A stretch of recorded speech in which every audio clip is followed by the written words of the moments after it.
هقول لك على حكاية شاب كان نفسه يبقى نجم كبير، لكن نهايته كانت صدمة.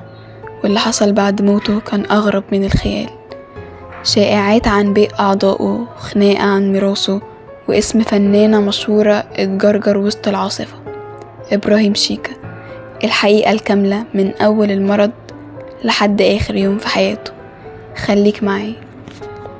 اسمه إبراهيم عبد الرازق، لكن كل الناس كانت بتناديه شيكا. لاعب كورة موهوب من ناشئين الزمالك، شاب عنده 28 سنة. حياته كلها كانت جوه المستطيل الأخضر، لكن الدنيا قلبت عليه في لحظة. القصة بدأت من كام سنة. شيكا حس بتعب وقال يمكن إرهاق أو إصابة من الملعب، لكن لما عمل فحوصات كانت الصدمة سرطان المستقيم. المرض مرحمهوش، بدأ ياكل في جسمه يخليه يخس، لكن هو كان بيحاول يعيش، وكان بيظهر على السوشيال ميديا دايما بابتسامة جميلة، وكأنه بيقول للسرطان أنا أقوى منك. وفي يوم 12 إبريل 2025 الناس صحيت على خبر هز مصر: إبراهيم شيكا مات. الصدمة كانت كبيرة، بس اللي حصل بعد كده كان أكبر. الشائعات، الناس بدأت تقول شيكا اتشال كليته، اتباعت أعضاء، وفي خناقة على ميراثه بين مراته وأمه.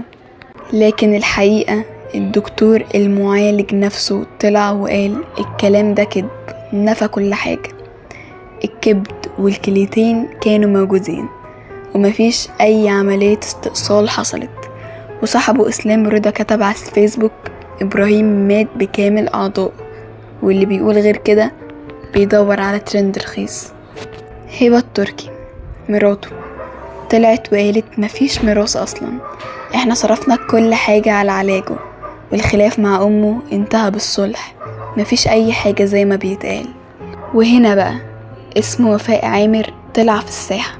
الناس بدأت تسأل ايه علاقتها بالقصة، والحقيقة ان وفاء عامر ما كانتش غير صديقة وقفت معاه في مرضه وساعدته وقت كان محتاج دعم، وده اللي خلاه اسمها يتذكر في عزاه، بس مفيش أي علاقة تانية. إبراهيم شيكا شاب عايش بحلم وحارب لآخر نفس، ساب ذكريات حلوة ومات هو عارف إن الناس اللي بتحبه عمرها ما هتنساه. قبل ما تصدق أي كلام اسأل نفسك، دي حقيقة ولا حكاية من خيال حد عايز يلم لايكات؟